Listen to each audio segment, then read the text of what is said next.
I have a question about woke ideology, and I'm not here to argue any of the positions when it comes to being woke. I don't care about it. I'm not here to argue it. I don't really think that woke ideology is really worth anything close to the amount of attention it's getting in the mainstream media. I don't think it's worth the amount of time that we're spending on it. But I had a very interesting interaction today based on I'm going to bring it up in a second here. I had a very interesting interaction today on a video that I posted earlier, and it really motivated me to get on here and do a live because I want to ask people, is this a freaking PSYOP? Is this the point? So let me bring this video up quickly. Bear with me for just a second when I shrink this up. So I want to point out what I'm criticizing here. Right? Carrie Lake torches the NFL after backlash from national anthem decision at kickoff. I want you to listen to the video and see what you think of my opinion here. Politicians are talking about this, and the corporate media is amplifying it because neither political party has anything of substance to offer to the American people. This is manufactured divisiveness in order to keep us from focusing on real problems. Okay, so what I'm saying here essentially is, and I want to point a couple things out first. I'm using something that a MAGA supporting kind of far rightish political person is saying, right? I'm using what Carrie Lake is saying, right? This is a MAGA Republican. I'm going after her on this. She's the example I'm using of a political party having nothing of substance to offer, right? So we got to start with that. So let's start with that as a basis of this conversation. Now, I'm going to bring on the comment section here briefly. I'm not trying to attack this person as an individual, but I just want to bring this on to kind of show you how the conversation went.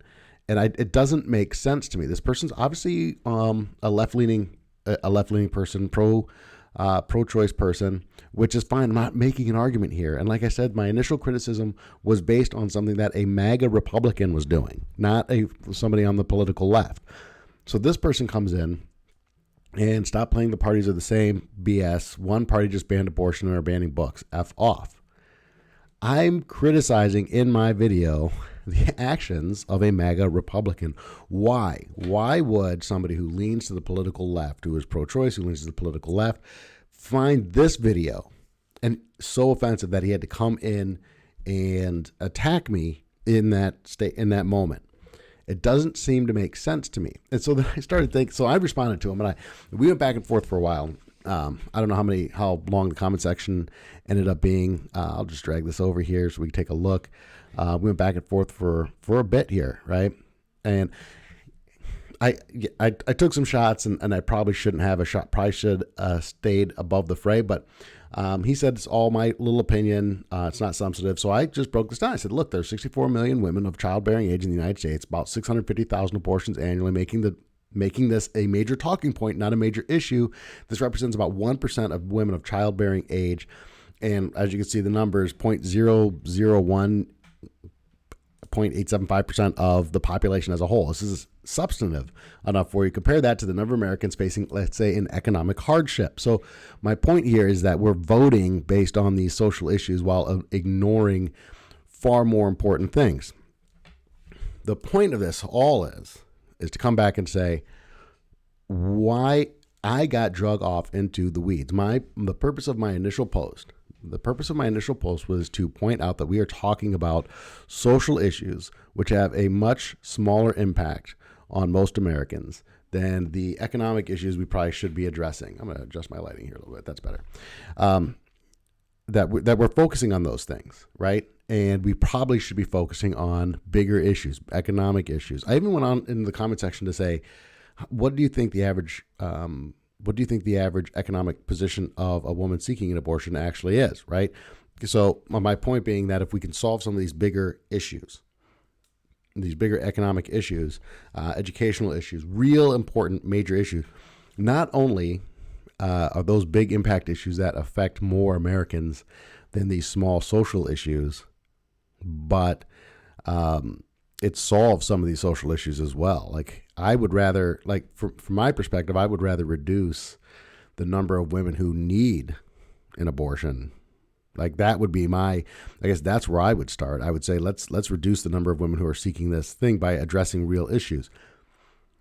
It feels like no matter how much even if I'm standing on the side of, let's say, a left-leaning individual, somebody who leans to the political left, but I am not aligning perfectly with some of the ideology that they buy into, that it doesn't matter. It doesn't matter if I'm trying to solve a problem that we actually agree on, right?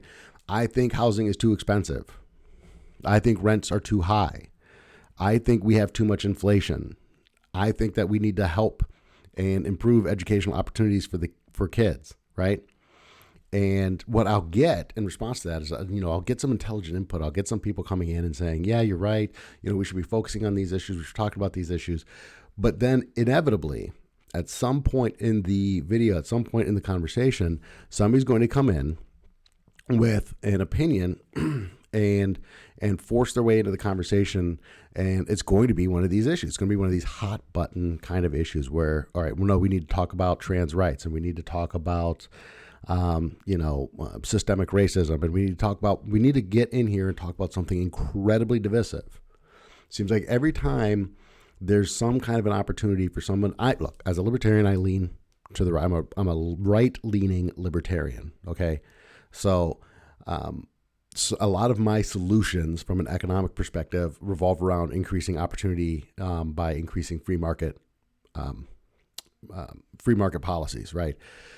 Set that aside for a second, but just to kind of give you guys a basis of where I'm coming from with most of my opinions, right? So it seems like, though, whenever someone like myself, whenever someone who leans slightly to the right, and I say slightly to the right, whenever somebody like me who leans slightly to the right starts expressing an opinion and starts engaging in conversation with someone who leans probably to the ideological left, whenever there's an opportunity for some kind of a common ground to start forming there, some third-party intervention comes in and prevents that conversation from moving forward.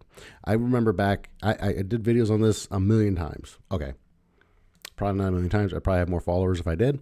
But I remember back during the BLM protests, and I remember the 2A Trump people and the BLM protesters, and all I could think to myself was, and I said it multiple times, is that these people, if they could realize that they are fighting the same enemy, then the whole system starts to change.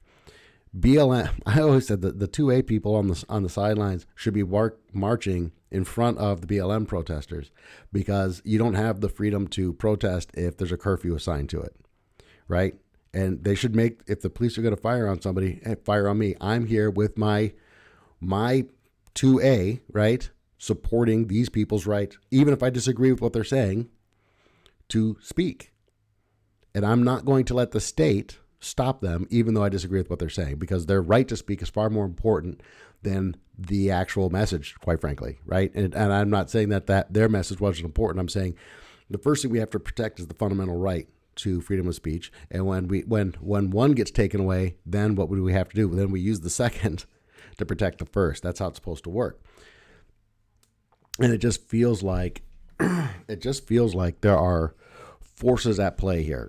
I guess that's probably the way I would describe it. It seems like there are forces at play to make sure that never happens, to make sure that we never get into a situation where the political right and the political left in this country can unify. And it feels like the woke ideology of wokeism, and for me, I don't even like the phrase, to be honest with you. For me, it's based around like it's not even about trans rights, right? For me, it's the what role that plays in our educational system. It has to do with obviously I'm pro 2A. And it has to do with those things, right? These very divisive issues. It has it's abortion, trans rights, and guns really are kind of the three issues, no matter what we're talking about, right? If I can sit down and have an intelligent conversation with somebody about an economic solution to the high cost of housing, somewhere along the line, some power is going to come in, some distraction that's going to get us talking about something that maybe we don't agree on, right? So you could have somebody who leans to the political left in this country sit down and have a conversation with me and go, hey, you know what? I didn't think about it that way when it comes to housing prices or rent prices.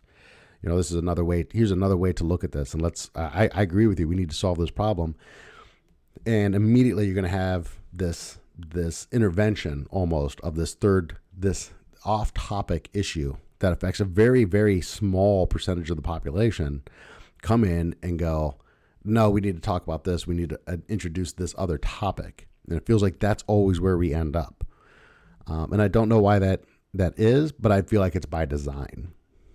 And I always look at it as, okay, so let's look at what is the status quo and what are we protecting here? And you look at how wealthy Congress people are. You look at how much money your large financial institutions make, and that's all based on kind of, okay, we're going to print money at the Federal Reserve. We're going to have access to it first. There's this whole economic structure that's built on kind of protecting that wealth, right? And so that's where that's coming from. I did a video a while back based on that, just kind of went through the billionaires who owned all of our media in this country. And for me, I don't think it gets any clearer than that. There's this protection of what is, right, against what could be, because we've built massive economic systems, massive regulatory systems, massive legal systems to protect wealth that has already been earned and prevent competition. And so it always comes back to something economic for me. I always go back to that place. I think that's much more important. It's much more high impact than some of these other issues we're being distracted on. And so when I look at it, and so the topic of this live is all woke a PSYOP. I don't know if PSYOP is the right way to describe it, but it just feels like it exists purely, like its sole purpose is to prevent us from really talking about anything else. Like only the issues of woke ideology are allowed into the conversational space. Like I think the last substantive debate we had over an issue was probably the Affordable Care Act and healthcare during the Obama administration. And what's interesting to me about that was my dog is sounding the alarm back there.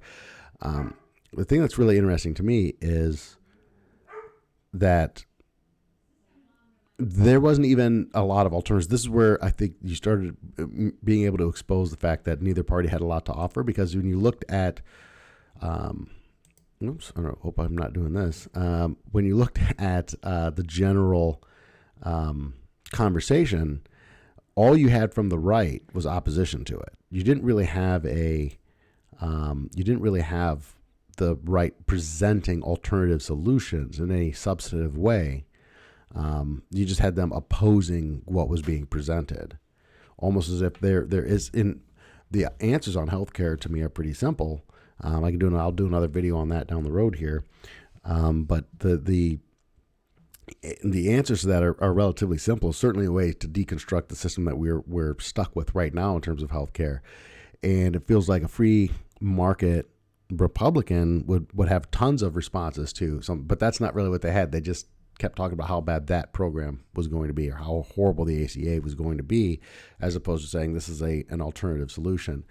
And that almost is signified, and the Obama presidency in general started bringing a lot of social stuff to the forefront as opposed to having economic conversations. But that really, to me, was kind of the beginning of the end of like substantive debate. I mean, you go back and watch like Reagan and Mondale debate, or certainly go back and don't watch it on television. Like don't watch the video, but listen to Kennedy and Nixon debate. And the amount of actual exchange of intellectual ideas in a political debate, and then contrast that to like Clinton, Trump, and the debates that we've been having lately. And it is just crazy how far away from the substantive conversations we've actually gone to this place where, all we are doing is arguing over these incredibly divisive issues. So I don't know. I just feel like this whole thing has been being pushed out to squash any real ideas, any real original thought when it comes to trying to solve the problems that are facing this nation. And that's kind of just what I wanted to jump on here. I was in the middle of this conversation based on the last video that I did, and it just made me think. And I thought, why not get on here and jump in here and do a quick live about it and see what kind of feedback I could get. But more importantly, I'm also doing this because I record these so I could drop them on my podcast. Hey, pretty short one today. It's my birthday today. I'm going to be watching the Green Bay Packers. Hopefully they can give me a birthday present and beat the Chicago Bears today. So I'm going to be hanging out with the family this morning, this early afternoon, doing some of that stuff. And then we'll be dialing it in, sitting on the couch and doing what Americans do, I guess. And Joe Sixpack, super intellectual American, who's going to sit down and drink a few beers and watch the Bears and the Packers. So thank you all for stopping by. I appreciate the time, and you guys have a great day.